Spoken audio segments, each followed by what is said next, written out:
Before we dive right in, I want to just elaborate a little bit on the introductions because the topic today was starting up and scaling up, and there's a reason why we've invited both these wonderful entrepreneurs here today.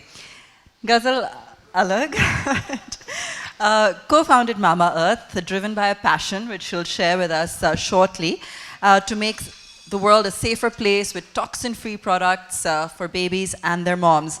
It is India's fastest growing FMCG startup. Let me give you some numbers. It's risen to 100 crores in just 3 years, which is the fastest we've ever seen. Fastest to 500, and we're looking at 1,000 by 2023. To give you a sense of the numbers, every time I speak to Ghazal, I have to recalibrate. Every 3 months, the numbers change. It's happening that fast. And they've raised about 22 million so far. I think 18 was in Jan, led by Sequoia. That was a valuation of about 700 crores. And while she won't talk about valuations, I'll tell you that they're already in the middle of another round. And rumor mills suggest the valuations could be touching 2,000 crores. So that's talking about scale. All right. Ghazal Kalra, on the other hand, has created a business which, as Anushka rightly pointed out, is today one of India's 25 unicorns. It is one of the biggest in the logistics space. No easy feat in an industry that's largely unorganized. And again, she's somebody who has been boots on ground out there trying to solve the nation's problem. I mean, if we're talking valuations, obviously it's $1 billion plus. If we're talking fundraising, it's multiple rounds. So she is highly experienced to talk to us about all the challenges and travails that an entrepreneur has to go through. And also as a female entrepreneur in a space or an industry such as logistics. I don't think I know anyone else who's in the logistics space and is running it so successfully as also a woman leader. So lots to talk about with both of them. Ghazal, let me start off with you. You come from a hardcore business background, and you were brought into this to solve a problem. I read many times a story when you went to actually meet truck drivers on ground to understand their life, to understand better how you could improve it for them. Share with us the early stages of the why and what led you to becoming a co-founder at Rivigo. Thanks everyone. So I remember it was over one of these coffee conversations that I had once I was back from the US, and it was, I think my graduation at Stanford was 12th June, 18 June I was here, and 20th, like that week, I was house hunting in Gurgaon, and I ran into somebody I knew from work, and he's my co-founder, and we'd never worked together, but he messaged me saying, I have a great idea and let's catch up for coffee, and I met him, and he spoke to, and I had never met a truck driver in my life before that. So, when he started talking about, the life of a truck driver, and he started by saying this is like the Uber for trucking. And I rolled my eyes and I said, if you've been back from Silicon Valley, like every second idea on the table of a VC is Uber for trucking or A for B or like Airbnb for something, etc. So I heard the idea, and it was essentially bringing every truck driver home so that they can live a life of respect, dignity, meaning with their family and integrating them back into the society.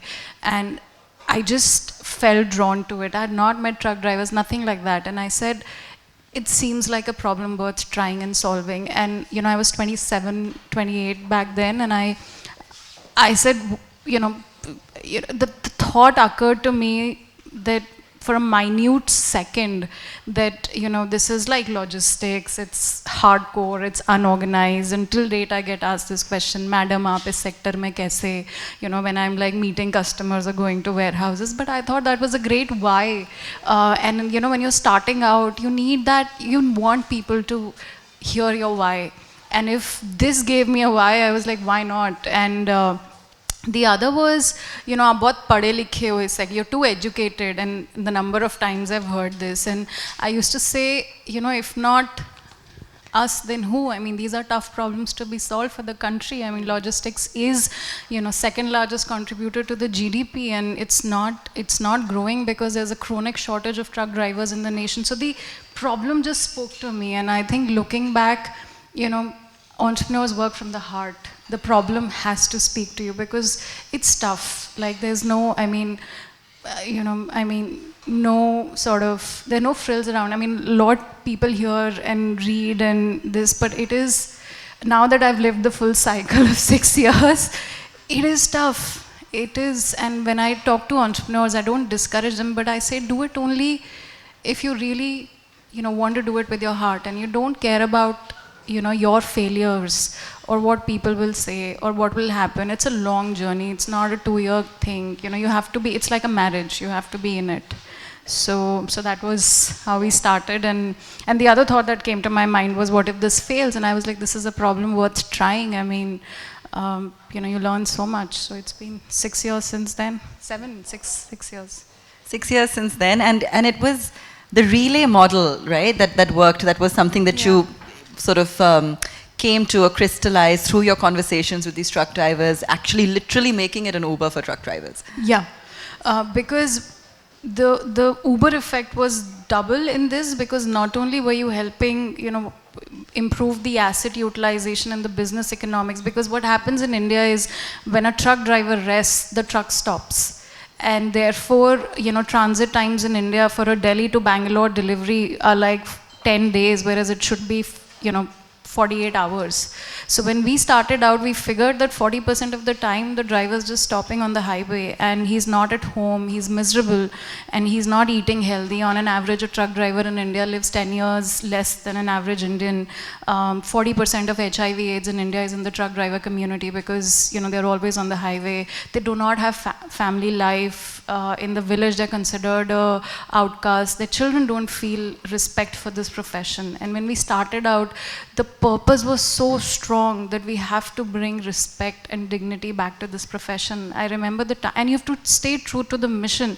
And I'll talk about how we've moved on from relay, we've added more things, but how that purpose has to be all encompassing, because you might start with relay, but then it became making logistics human, and we added a lot of things to it. But just one example where a customer, was talking to me, and he did not have restrooms or waiting areas for truck drivers in his warehouse. And my truck driver was getting feedback that they wouldn't go there because there's no place to wait. And actually, he barred a truck driver from entering inside, because he said, I'm not going to let a truck driver enter my warehouse, park it, and send somebody else to send the documents. And I remember calling up the guy, and it's a very reputed firm, and I emailed him, for me, it's important that you respect my pilots. It's okay for me to not serve you. We will not do this, we will not fulfill this order till you put up a place for them to rest, water, and basic hygiene and sanitation. And please start calling them pilots,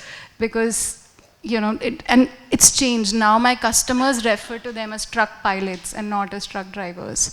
So yeah, so that's been amazing. The journey so far.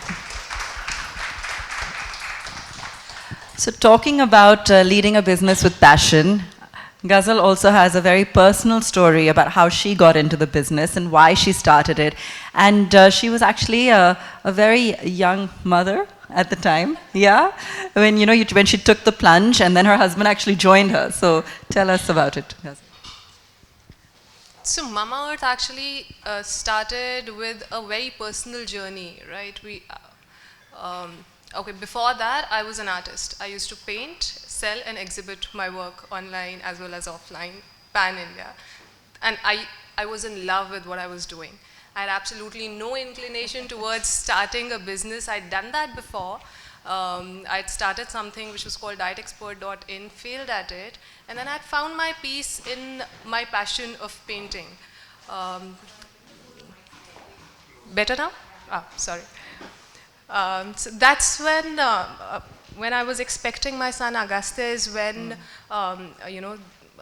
a few problems started, which were largely related to identifying the right kind of things that I wanted to buy for my child, who was just 2 months away from, the delivery date. So usually you start with collecting clothes, pram, setting up the room, deciding colors and all of that. And it was a very fun time.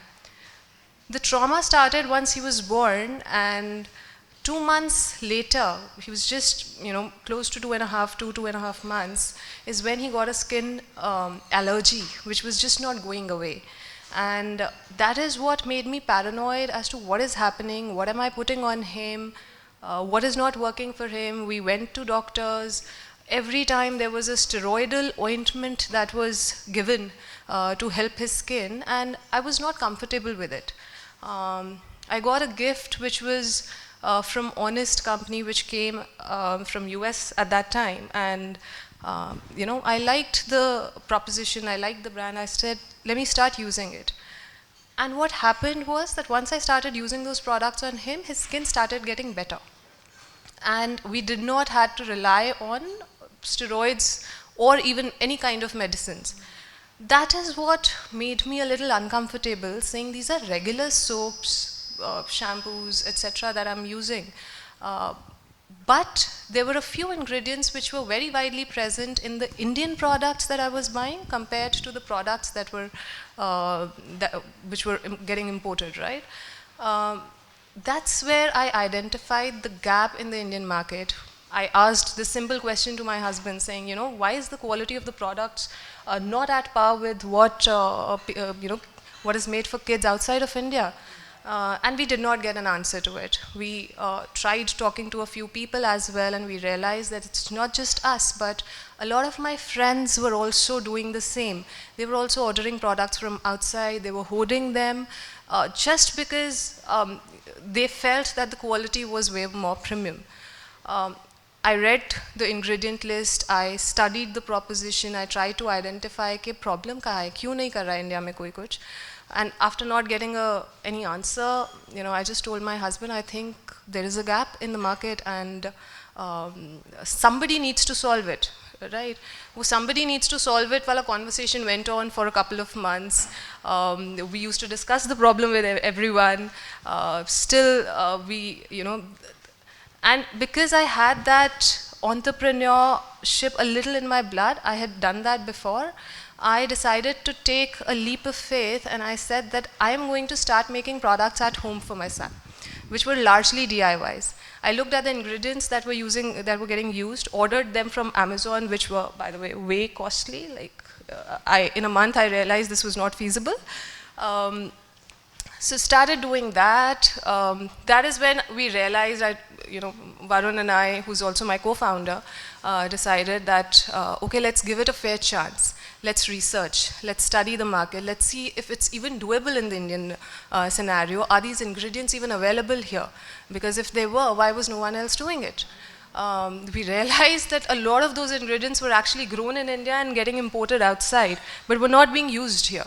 So that's when we decided, okay, let's take a plunge. I started it, and once we realized, talked to vendors, we saw this was doable.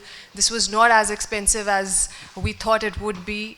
आप decent range में जो है एक बहुत ही अच्छी quality का product offer कर सकते हैं, especially for babies.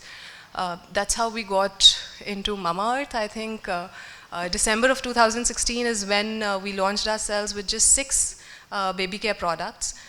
We went with the toxin-free proposition because while US and Europe has an exhaustive list of ingredients that cannot be used or are harmful, India had absolutely no list at that point of time.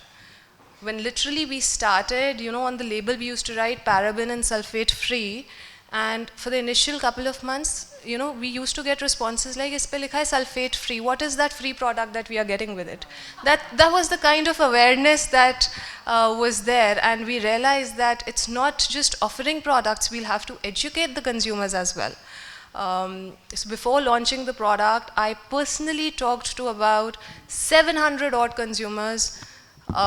Most of these were bloggers who were, who had an influence, and we just wanted to understand if the proposition was even understandable to them or not. And we realized that जिनको हम समझा रहे थे were actually getting, interested, and they wanted these kind of products to come out. So we started by educating consumers, and 6 products, and today we have around, with a lot of ups and downs all through the journey, we have about 120 products in our portfolio.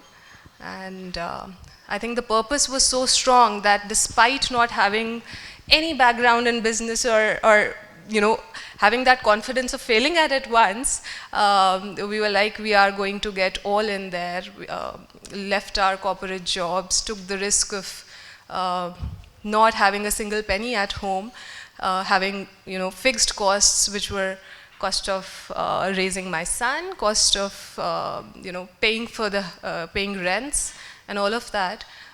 Pulled out all of our savings, but yeah, it worked out in the end. So I'm glad. No mean feat, that. And we're going to come back to some of those points as well that Ghazal raised in the middle. And a lot of their growth has also come during COVID, and we'll talk about that. But Ghazal, you have a lot of... I knew I would be doing this tonight, by the way. Ghazal, and then Ghazal, and then Ghazal.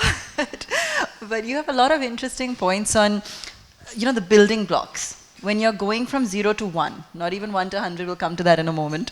But those initial stages of starting out, building a business, what are some of the learnings you can share with us? How easy or difficult was it for you when you were doing this? Sure.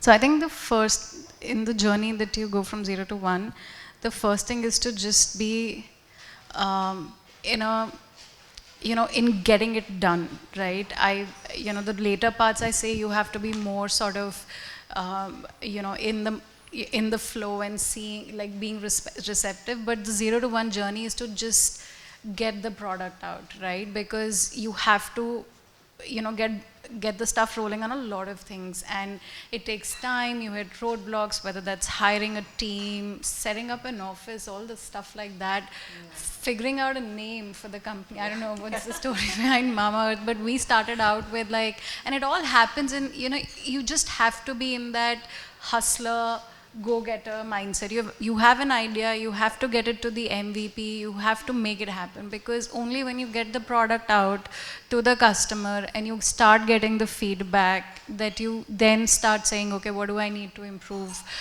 So the journey was, let's talk about, the name. I think the one thing that I reflect on, I think,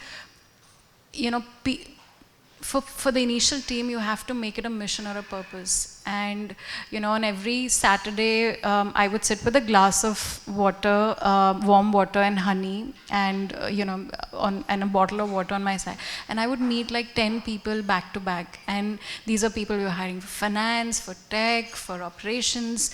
And initially, we went through the headhunter way, and they would pitch something as, this is not happening, right? This is the first 10 guys. And we would say, okay, we've not heard the name. We were called Trucks First, and 0 points for innovation, really. I mean, we were, working hard on operations, and then we had to meet some investors, and we needed business cards and a website.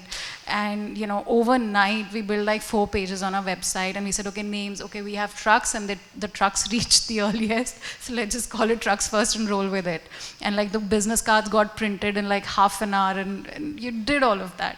But I would say that, and I would tell them, and it was a moment where, we wanted to hire people, and they didn't know Trucks First and all of that. And I sat down and invested 1 hour in just pitching to people, before even interviewing them. And, it was more about, why we are doing it, why am I doing it, and what is, what can we create? And we were hiring people at 50% of their salary. So you can imagine, you're called Trucks First, and you're getting people and paying them half the market salary and giving them stock options, which God knows what will happen. So by far the toughest thing, you have to do in life. But it happened. I spoke to 10 and so many rejects. You're like, I don't know, I mean, it's trucking, what will my parents say?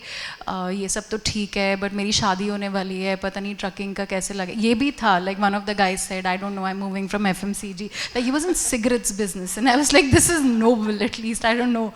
But, so you try and reconcile with these things, that at least I'm, making something human, and, and you're talking about cigarettes. But so that was the whole hiring thing, and we got our initial people, and they're still with us across levels. If I look at it, the initial people stick around, and yes, their roles have changed, and I don't meet them day-to-day basis. And these were right from your initial founding team to executives, and they've stayed, and most of them have stock options. And one of the things I said, when you're building your initial team, is the amount of effort people put in. I mean, it's like a 24/7 mission for people, and they should feel a part of it, and it should be shared ownership. So we gave stock options to everybody who joined, irrespective of the level.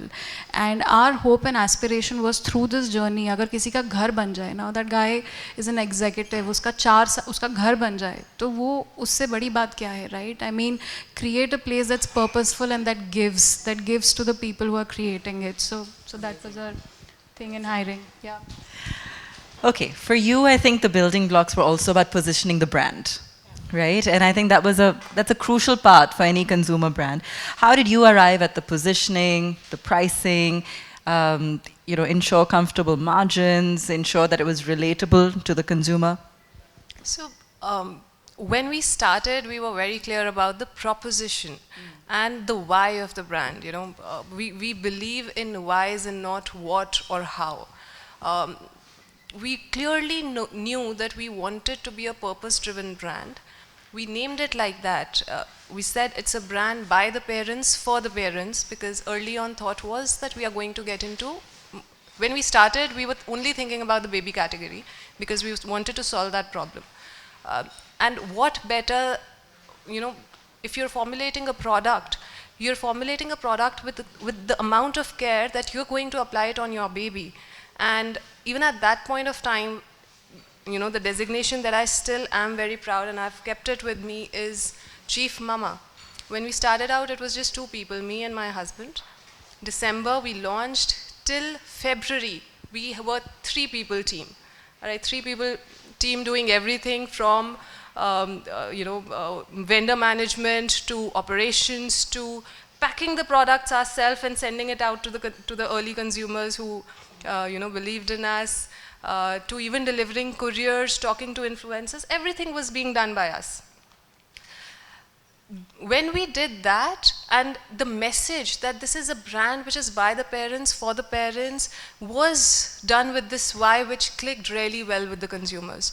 And we've sort of built on to that. After that, we entered into the moms range, which was again built on that same principle. And now that we are in, body care, even the adult category with hair care, skin care, body care products, the insight is still the same. It has just changed to the fact that millennials trust other millennials. So I think if you understand your audience really well, if you know what you're offering and why you're offering, and you can communicate that to your customers, is when they start relating to you. Because see, there will be a lot of brands which come up, which will start selling products. Copying a product is very easy. What people, the only way to retain people or to connect with them is to tell them, why are you doing, what's your purpose behind it, how are you helping them? And if that communication is getting across, you're in a good position. But I don't think this is a time where any brand without having a why can make an impact, because millennials are actually looking for purpose-driven brands. So give us an example of something that didn't work in the early stages, just to understand the learnings. Clearly, mom range did not work really well for us. So we thought that we are entering into a new category. We are expanding our product range. It did well for us, but we were not able to scale with that category, because what we realized was that when you label anything as for moms, the preconceived notion is that only moms can use it. And that only expected mothers can use it, because rest of them feel that we are now out of this life stage and we can, there are all other brands out there which are delivering, the similar products. So that is something that did not work for us. We pivoted, we decided that, and this was all from consumer feedback. One thing which we still do, we are going to now turn 4 next month. Something that we've been doing quarter on quarter is calling our customers to take feedback. The entire team does it. We are now more than 200 people. All of them end up calling 30 to 40 customers every quarter, just to understand what are they saying, what are they looking for, etc. So I think that really helped. We listened, and there was a feedback saying that, when I keep this on the shelf, while I want my family to use it, but because it says for moms, people are a little hesitant in using. And when we pivoted to the adult range, we started calling our products unisex. There still is a baby category, and then there is an adult segment with products across categories.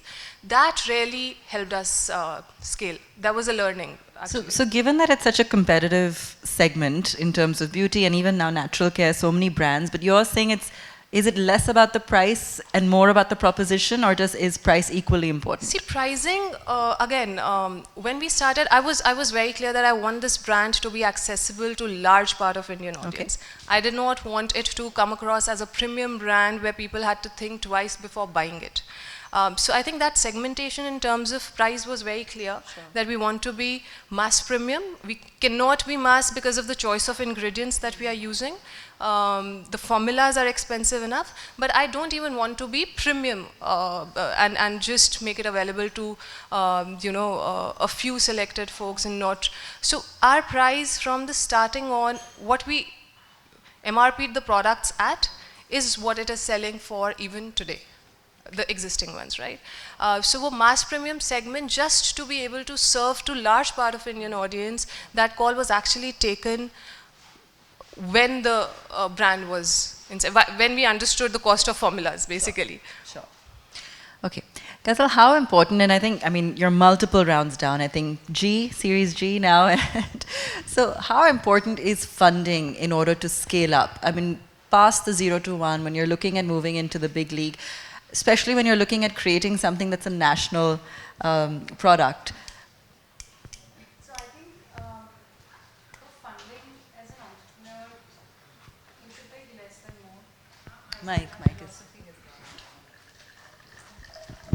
Yeah, it's working now.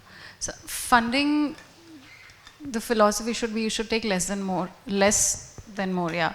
I've had so many of my friends or acquaintances who come often for like some advice, and I said, do you really need it? Can you bootstrap it? Can you do this? Because one is, frugality breeds creativity, and I feel funding too early, too soon,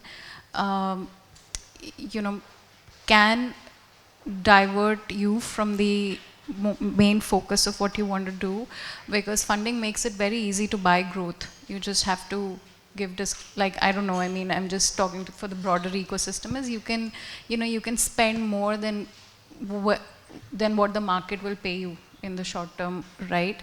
So our philosophy at Rivigo has been to take less than more, and my advice would be,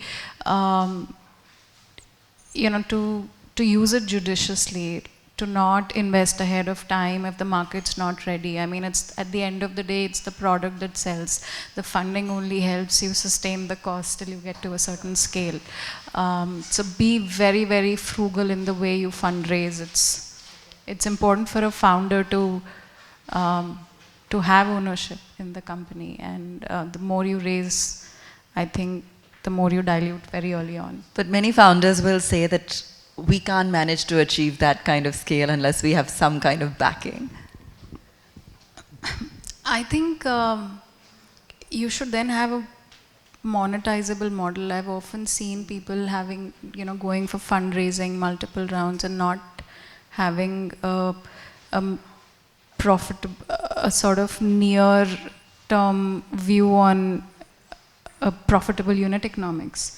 Your business model's not proven, and you're raising funding to, go down that path even more, right? In fact, having less money will make you more experimental and experiment and fail fast. Otherwise, some of these experiments go too far before you shut them down. So just to give you an idea, in the last decade odd, I think there have been 25 unicorns in India, and it's estimated, I think recent NASSCOM report suggested that in the next few years, there are going to be about 200 unicorns. And the deal activity even during this year and during COVID has actually been quite intense. So just to give you an idea of what's really happening in the ecosystem. For a startup in the Indian ecosystem, what's the biggest challenge and what's the biggest opportunity? Challenge, for instance, listing maybe here in India, I think even before that, product market fits. I feel a lot of startups, because funding just adds as a catalyst to not worrying about product market fit, because you can launch more products and keep burning money and, you know, get some metrics and feel that yes, the product's working, and suddenly when you have to pull that back, you realize, oh, it's not really working. But that stage never comes, because, you know, the metrics start, it's like a self-fulfilling thing that, you know, the metrics then start to help you get more funding. But really, product market fit, a lot of places I've seen, you know, there is no strong value prop for the product in the market. There is, you know, no better unit economics. A lot of times you wonder, you know, how is the business going to then generate value? So even before listing, I think a lot of, in the 0 to 1 and 1 to 10, a lot of companies are stuck here, and then then comes the scale, and then raising, sort of, you know, sort of listing, and that, yes, is a challenge, but if you've created something of value, then it's not. Okay. I would say product market fit, and also sort of in some spaces I'm seeing they're getting very crowded, and there, you know, the challenge is sort of, you know, a good market for exits, not IPOs, but exits in terms of acquisitions, etc. It's just bubbling up, but if you compare it to the US, it is. And I think the third challenge, which I will just put it there because this is, you know, about women and entrepreneurs, is not having enough women entrepreneurs in the country. So that's a challenge. We're going to talk more about that. Okay. I think, you know, in terms of really getting the ball going, and we were talking earlier as well about some of the challenges that you faced. But Ghazal, when it comes to, you know, keeping up with innovation, new technology, you know, when you've been raising rounds as well, what are you putting that more towards? Would it be towards R&D, tech? Is it towards expansion now? You're actually looking at going offline. You know, whereas you must have had a huge boost during this period, especially with everyone being online. You know, where you said you've gone from about, I think about 30 new products were launched during COVID. Right. So I'll pick up this question in two parts. The first one, you asked that what are you using the funding for, right? I just want to set a basic context here. When we started, our first round was actually friends and family round, and we calculated what was the total amount that we needed to get going, which turned out to be extremely small. It wasn't huge. What that tells us is that if you're clear about what you want to do, you'll figure ways out how to do it at the best, you know, unit economics, if I have to say so, or how to do it in lesser money but do it efficiently.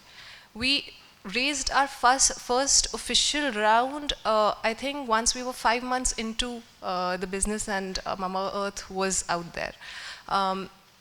That said, we have been raising funds, not because we needed it, but because there were inbound interests, and then you know, there comes a point when you say, okay, it's a good deal, you know, we'd rather have it than leave it. Makes sense. Why to wait till the time where you need it? You get it when you're getting a good deal. But to be very honest, large part of it is in the bank, getting interests, etc. आपको business में उतना सारा amount नहीं चाहिए होता है, is what I believe in. Frugality is something. I come from a middle class background, so does my husband. We are very frugal, and we have sort of ensured that frugality also is one of the key values in the organization. That said, we have learned what things are important and where do we invest. Till the time anything doesn't make sense to us in terms of data, we do not spend. But what we also believe is that if you have a hypothesis, test it out. Test it out small, fail small. At least you'll get learnings. For example, key areas where we have been spending is, the first one I would say is innovation. Innovation has been always at the heart of the organization. I think that is one lever, staying relevant to your audience and listening to them to understand what are they looking out for, and then offering that same, through your products is something which we have been doing. We have strengthened. We were Asia's first MadeSafe certified brand when we launched ourselves, right? MadeSafe is actually a not-for-profit organization. It's based in US. That's where we spent our first larger chunk because we were very clear that when it comes to moms, they need to trust what you're offering. A new brand has come up, we are offering XYZ products, doesn't mean you'll end up buying them. So, and I am the manufacturer, right? I'll always say good things about what I'm selling, but what is it that will convince the consumer to buy into our philosophy? So that was the first real investment that we did. We got all of our products certified safe. We have been investing with that same thought. We've built our own R&D capability in-house where we formulate, we test it out with consumers, we take feedbacks, we improvise, we further test it out, etc. We are D2C, so there are a lot of experiments that one needs to do to understand your customer's life journey, right? So that is where we invest. We do a lot of A/B testings on the funnels that will work for us, the funnels that will not work for us. That's the second area where we spend money. Third area, which we realized a little later, probably towards the second year of business, was the fact that hiring the right kind of folks is very, very important. That said, do not wait to hire till you've reached a stage where a problem needs to be solved. Hire for the future. And that's something that we still believe in and we are doing. Where do I want to be over the next 2 years, and who will help me get there? What is the kind of profile? What should I look for? Is something that we invest in. And apart from that, our product, which is our website, to offer the best service out there. See, FMCG, all said and done, especially D2C, is a service business. You're serving your consumers through your products, through deliveries, through solving their problems. Customer service as a function is what we've set up in the last 2 years and is a massive one for us. So these are the kind of areas that we spend money. We will continue to spend money. People, I think, makes all the difference. You can from 0 to 1, you can do it by yourself with the help of a few folks. 1 to 2, okay, a few better folks, but 2 to 10, you need the right kind of people who complement your thought, who can understand your vision and take you to the next level. So that's what we have learned till now. Second question, if you could repeat that, I'm sorry. I was, wondering about the specificity of the online D2C space and the kind of anything you can share in terms of particular challenges relating to being an online business, because now you're also thinking of going offline, which I found interesting. Yes. So see, when we started out, 100 crore was a huge number for us, and we thought jab 100 crore ho gaya means we have achieved, we are now there. And when we started, we were very shocked. 100 crore mein se 80% is going to come from offline business. But I think the way the market has shaped up, the way the entire ecosystem is shaping up, I think that has helped us realize that 100 crore was not actually a very big number. We've been able to achieve that. There were a lot of problems that we faced, I would say. There were a lot of things that needed pondering, that needed solutions to. It's when you're in a D2C, something which is most important is your customer acquisition cost. When you're just starting out, it's way too high. At that point of time, knowing what is that ideal CAC, what is that ideal LTV, how do you want to achieve those metrics, I think that is something which every entrepreneur should work on and know that, okay, I might be starting from an X, but I want to go to Z, right? And that journey, the constant tracking of that is very, very important. There were many problems like this. Like customer service was a two-people function for us. We never knew that in D2C you also have to talk to consumers, serve their complaints, take feedbacks. For about, I would say 18 months, customer service was me and Varun. People used to call us, we used to pick up the phone, and we used to pretend, yeah, he's in a meeting right now, we'll ask him to get back to you. That's how we got 2 of our investors, through customer care, because they called us to know more about the products. And we ended up turning on the phone, they were like, can you help us connect to the founders, please? And we're like, yeah, just hold on, let me connect the call. Just keep down the phone, roam around, tell Varun, okay, somebody wants to connect. Hi, I'm Ghazal, yes, please tell me what you want. Those are the kind of things that we have done. But there did come a stage when we realized that this was not funny anymore. Your customers are your key.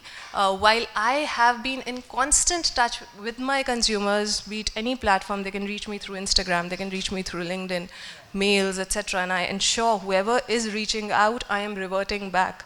But now we have almost a 52-member customer service team only, because that's the importance when it comes to scaling. If you're not solving problems for your customers, it's very difficult for you to scale up. And Mamaearth has, apart from, I think, Sharp and Kunal Bhayal, you have celebrity investors also, like a Shilpa Shetty, who also, I think, reached out to them after trying the products and sitting on them Absolutely. for a while. After using the products for 8 months and not getting back to us, we had lost all hope. We said, this is not going to happen. But after 8 months, she connected through an agency and said that, I've been using these products, I love them. I just don't want to be the face of the brand. I would love to be a part of the journey and invest. And yeah, that's how we got Shilpa Shetty on board. Okay. By the way, we'd love to get your questions in as well. So I will have a mic going around shortly, and so just think of whatever you want to ask. And I know we have a lot of seasoned entrepreneurs here too. So Ghazal, let me rattle off some numbers and correct me if they've changed. But I think as of now, 5,000 trucks, 4,000 cities. You probably don't remember them offhand yourself. Almost, I think, 2 lakh verified fleet owners, 70 pit stops, 500,000 trips, just to give you an idea of scale. And like I said, the numbers have probably been revised further as well. In the journey that you've had in the last 6 years, what would you see as the major inflection points? You've been so driven by, as you said, making logistics human, by changing the life of some of these pilots, all of the pilots.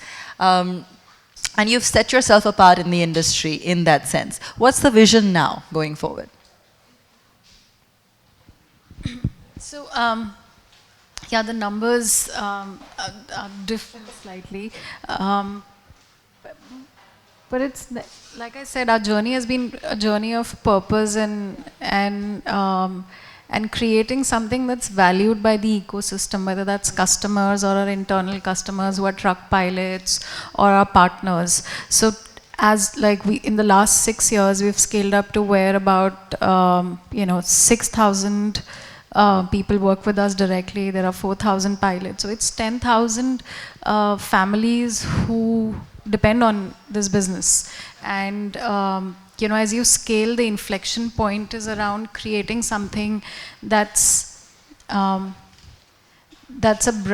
brand or a business that gives, that creates value for everybody. And for us, that was the inflection point, that this is no longer a startup. This is no longer a thing we started. This is a business, and there are lives that depend on it. There are customers whose businesses run with this. And so that was the first, this thing that, it's the growing up. So I remember 2 years ago, it was, we started this, which is Rivigo 2.0, and Rivigo is actually river on the go. And so we did a renaming 1 year down the line, and that was a time when we had raised the Series A, and we had some time to think about brand and setting it up, because before that we wanted to, I still feel that whoever joined us or whoever became our customer when we were Trucks First with those 4-page website, like they're still there today because they came for really not a brand, and they've been a part of the journey.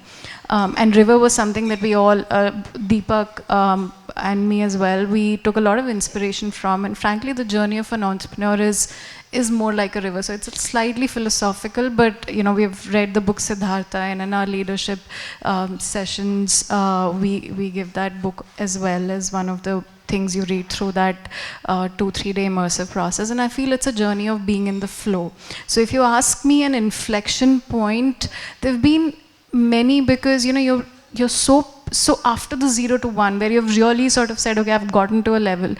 You have to be in the present, you have to be perceptive to things around you. Somebody might come and say your product doesn't work, and you have to be very egoless and be in the flow and just take it all in, let it sink in. Somebody doesn't like working in your company, hear them out. Somebody loves it, hear them out, hear your customer. And you have to continue to operate from a, it's slightly this thing, the journey from 0 to 1, you have to rewind and go back to 0, because creation happens when you're actually nothing, right? You're 0, and every time you have to keep reminding yourself that you have to start from nothing. You have to empty yourself. You have to, think like a child, like that nothing about this, and how would you still solve this? And therefore, the way ahead is to keep looking at this sector and keep thinking afresh, having the ability to say, there's maybe something that we are missing, and let's identify that, and let's not get attached to what we have built, but really think afresh and say, what could I do differently? And I think, it's a big sector. There are enough problems, and if you're in it for the long run, it's a journey of 20, 30 years, right? And that's a long time to create something that's purposeful and creates impact. Absolutely. Do we have any questions? Because I can keep going, but I do really want to get some questions in from the audience as well. Anyone? Yes, Sumit. Thank you, ladies. It's been an inspirational evening so far. Thank you for the inputs and points that you've shared. Okay, so about the purpose, that was, I would say, is the takeaway for me for the evening. Along the line, you see, you guys have, in a way, that's for you to define, but from the outside, we would say that you guys have arrived. Purpose, does that still remain the same? And in the process, I'm sure there would be competitors who would also come and serve pretty much the same purpose. Does, at this stage, purpose, does that evolve? Or, in the first place, the purpose itself is something that still remains the same and will get you going? Who do you want to answer? Both of you, please. I'll go first. Yeah. So see, like I said, this is an era of purpose-driven brand. And if I have to give an example, I would say, Dove versus Sunsilk. What comes to your mind when you think about Dove as a brand? And, and what comes to your mind when you think Sunsilk as a brand? When you think Sunsilk, it's all functional, right? You think about shampoos, washing off, okay. When you think about Dove, I think the first thing that comes to your mind is real beauty. That's the purpose that they had set for themselves, and they have been on that journey since, I know over more than a decade now. And they're building that year on year because that is what they believe in. At Mamaearth, my purpose was, and we were always purpose-driven, right? From the very first day itself, we knew that this is the reason why we are starting out. No toxins is a philosophy, so anything that Mamaearth offers will have no toxins. As we grew, we realized that this purpose needs to be now transferred to the customers as well, and how do you relate with them? That is where we got cruelty-free certification. We already had MadeSafe certifications. We went to external parties to tell them that this is what we believe in, right? These are the kind of testings that we will never do. So certify us that we are cruelty free. Plastic positive was something that was really close to us. One thing that really troubled me was the fact that as the business is growing, our consumption of plastic was also increasing because, you know, in an online business, delivering products in a glass jar is almost next to impossible. Things break, customer experience goes for a toss. We tried cardboard boxes, again did not work because they tear off. So we realized that plastic is something which we have to use, but I wasn't happy about the increase. So another why that we picked up, how can we solve this for our consumers and tell them? We started recycling double the plastic that we use. We got an external agency on board. We told them that this is what we want to do.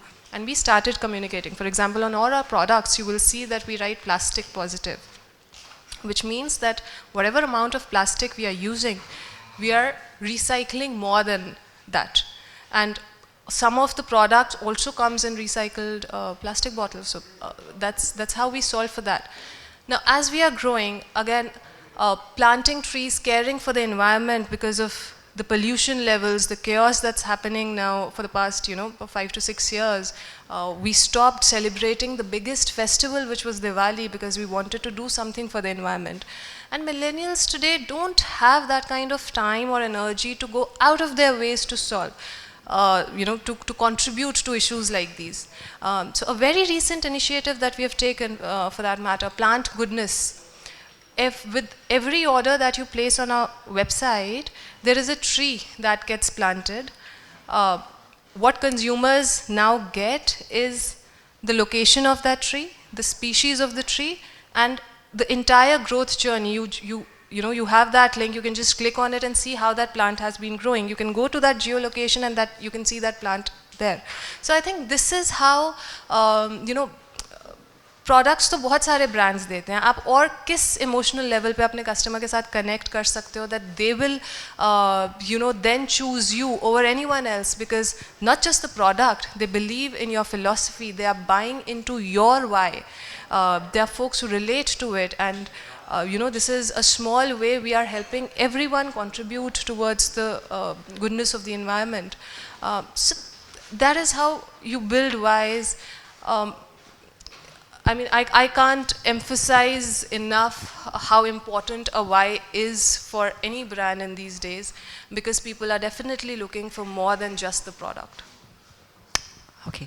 Yatul, and to add to that, because since he's talking about evolution, I think you also touched upon earlier how your product offering has changed so much in the last few years. Sure. See, what does the purpose do? It gives you an anchor or a ground, and therefore one of the things for it to stay relevant, it has to be slightly aspirational. I remember when we didn't have making logistics human as our purpose starting the beginning. We just wanted to make the lives of truck drivers better, and as a result of that, people were getting their shipments on time, before time, right? And we remember doing this exercise where the team that we had was like putting down, they were saying faster like mission is to make supply chain easier and like faster and supply chain, and all these kind of tactical things were there. And then one person stood up and he said, guys, you're making, and that tagline stuck. Everybody said, yes, this is what it is. So it stayed relevant. Now, in the last 6 years, every 2 years, we've launched a new business segment. So we were in full truck, we launched part truck, we launched an online platform. But we've been blessed that the purpose stayed relevant, and it's so adaptable to whatever you want to do, right? So just as an example, when we built our freight platform, which is basically connecting the small fleet owners, and in India there are millions of small truck owners, fleet owners, who are at the mercy of truck brokers to find the right price in the market to get their trucks on road. And the purpose could very easily transcend there, that you're making their lives better because he's able to earn the rightful, get the right earnings in his pocket and not rely on an intermediary to get a fair price. Similarly, for a customer, I mean, one of the things how we translated it to the sales team is, the warehouse guy. By the way, in the entire industry, the supply chain guys, their job is the toughest. So, they're always on the phone because, the sales is calling them, mera material nahi नहीं पहुंचा, ये नहीं पहुंचा. And what making logistics human helped us do was to build that empathy, because when you were saying that you're making something more human, that means you're understanding why is it not human. And as an organization, I thought we became if I were to do some personality test, people were very high on empathy. And we would have sales guys come back and say, can we make his job easier? Why does he have to every day work beyond 7 p.m. and miss out on dinner with his family? So we started, we looked at his work and we did a lot of tech automation for warehouses so that he could get tracking on WhatsApp.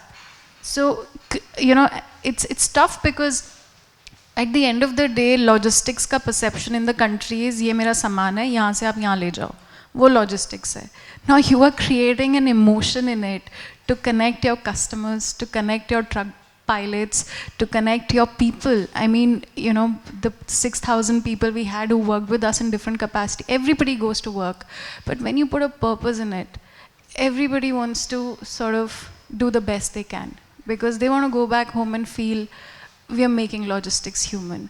And whether you're a customer, you're a truck driver, you're that warehouse guy, you're that person working in Rivigo, at the end of the day, everybody wants to feel good.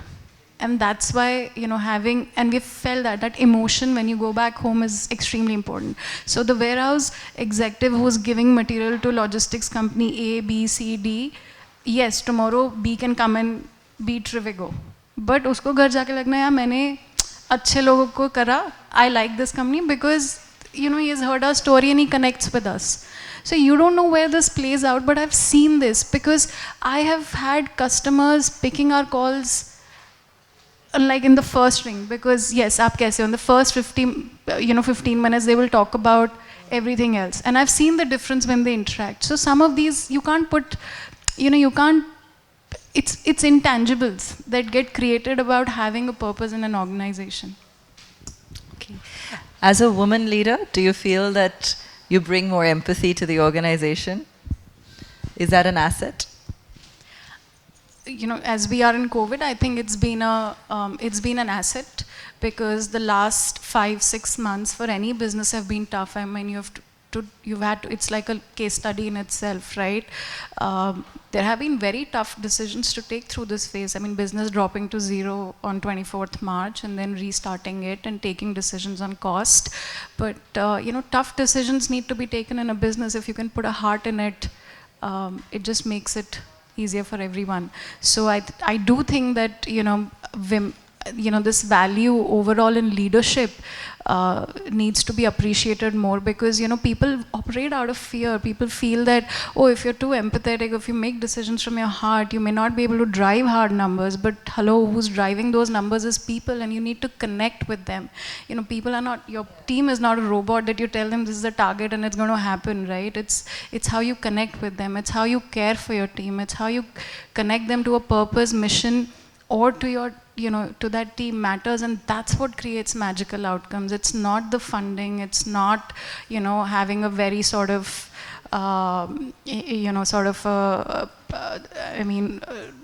ability to take hard decision. It's about ability to make decisions with a heart in it. Amazing. Any more questions? Otherwise, I will. Yes. Hi. Good evening to both the Ghazals. You have very inspiring story, extremely inspiring. I have a question for Ms. Ghazal, the truck business. So during this COVID time, when everything was shut down, how did your company take care of your pilots? Did your company pay them out of their own pocket from your investors, funders, or everything just stopped? So because you said truck business, like Deepak has a joke because when you go on the highway and now we are a sizable fleet owner, so he was sitting at a dhaba and kuch Rivigo ka baat ho raha tha and somebody said, ye to truck wali madam hai, madam ki truck hai. So that is because you're so you're not women aren't there, so it's almost I live with that every day as a joke at work. But yes, when when that Man Ki Baat happened, we were on a call in half an hour that what do we do because your trucks, it was the toughest thing after that, convincing people to join us as Trucks First. This was by far the toughest thing because we had, material in transit. We had people, we had trucks in transit, and suddenly it all comes to a halt. My truck is carrying apples from Shimla, 5 truckloads, and one of the state borders says, sorry, hamare state mein koi apple nahi khayega, mar nahi jayega. This is what a border guy said. Baby food is allowed, but chocolate is not allowed because chocolate is not essential. And these kind of ambiguities we had to deal with. So to your question on pilots, I mean, there was a lot going on, and in that, the way we supported the truck pilots was first, we did not have the wherewithal to pay them fully. So the first thing was that we had to operate out of that everyone is in this together. And a lot of the role modeling has to be done top down. So whoever needed to be supported had to be supported. So the good thing with us was we were essential. So within 2-3 days we could get back on track, but of course the volumes weren't there. See, we were paying enough to make sure that everybody's house runs. So it's not the full pay that we did, but we were working with 5,000 truck pilots, and there was complete alignment. I don't think there was any backlash, but it's how you got everybody on board. And in hindsight, it helped us innovate on a lot of things because it helped us move to a variable model, and we were on a fixed one. But everybody was in this together, and we just took that courageous thing to do this. But where we helped, we did this. So we would do a health check-in with all our pilots. So everybody in the organization connected with every truck pilot, and we had that map. So I had to connect with 30 odd, and we would do WhatsApp calls. So my field guy, me, and the truck pilot and his family, and we would just connect with them. So Saturday morning, 4 hours would be just talking to 30 pilots, and and these would be pilots sitting in different states. Some of them have got some trips, what's happening with their kids. And I saw that they would take screenshots of that WhatsApp and make those as profile pics and make them, because at that time there was so much anxiety that people just needed a way to just know that they are cared for. So that we focused on, that we are in this together. And third thing is we launched during this phase Rivigo Foundation, which was to support the broader truck community. So what we did was we helped them with medical kits. We supported about a lakh pilots through providing them food, because I had cases where somebody is delivering your atta in some factory and there is nothing open around it, and that factory closes down because there is COVID, and us time pe they would shut down the factory. So now this guy is stuck, he has a truck and there's nothing, he's surviving on Parle G biscuits. So when that case came, we realized this is everybody's problem, right? And we figured a way of getting food distributed through NGOs to them. So we did what we could in the...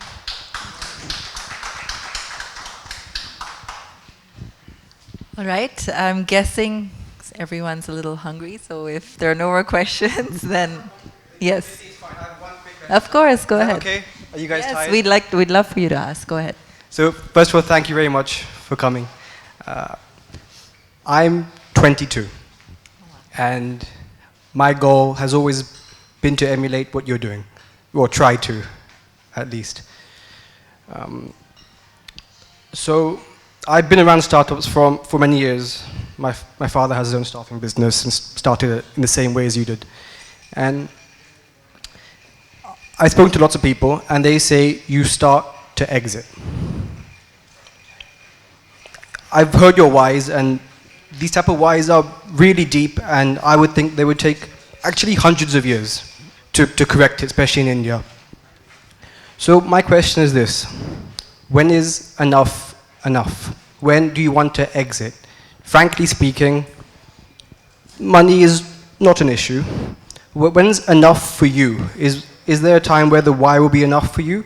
Or will there be a time where your family takes precedent, where you want to exit and leave it behind? Both of you. I think that's a very tricky question. The more you achieve, the more you aspire for. In my opinion, at least, that's what we are seeing in what we are running. We started with one brand, which was Mamaearth, with a proposition of toxin-free, with a why of goodness inside. We are growing, right? And when we started out, we thought 100 CR is a very good number to achieve, after which we'll think what needs to be done. That got achieved, then we already had another mission to achieve, right? I think when is it enough will only come as an answer to you on a emotional basis, right? When you think you've done enough work for everyone around you.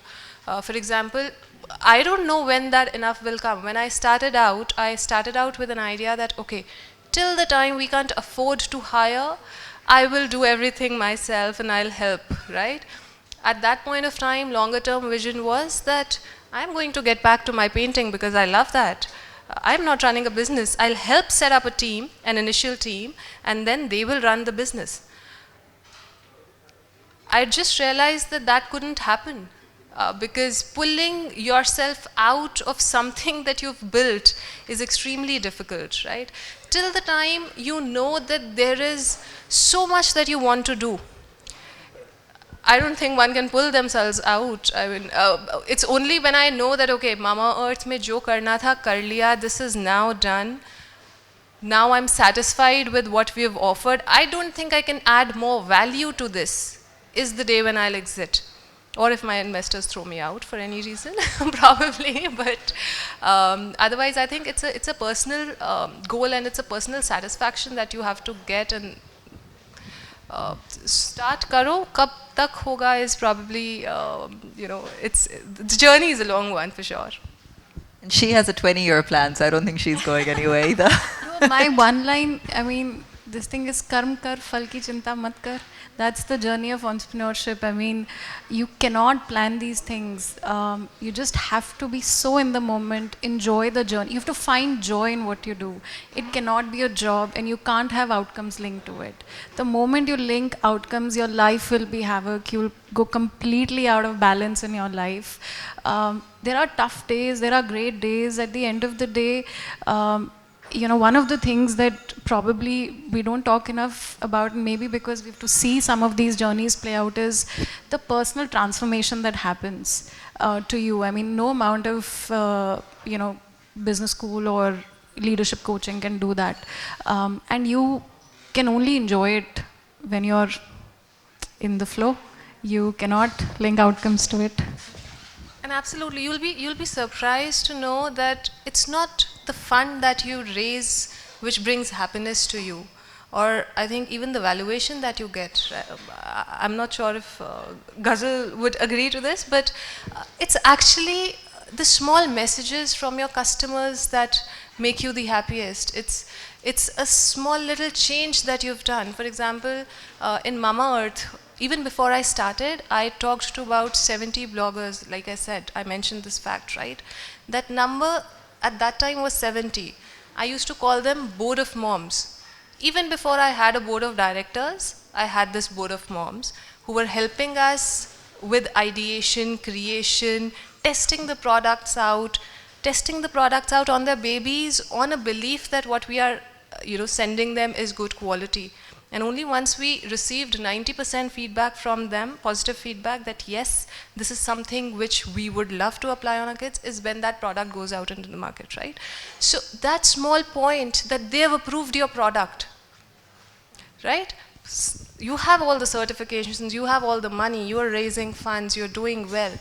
Nothing brings that kind of satisfaction which, things like these, approvals from your customers, messages from your, closer ones that you've helped make a difference, is what brings satisfaction. And uska satisfaction kab aata hai, that you've had enough of those messages flowing in, is I think slightly on the trickier side. All right, with that, I do want to express a very deeply heartfelt thank you to both the Ghazals for joining us here today and for taking the time to share their stories so openly. As you can tell, they are very personal stories and yes, very inspiring. So a big thank you to both of you and to all of you for joining us for this lovely evening. It was a lovely evening, lovely chatting. Thank you. We're done.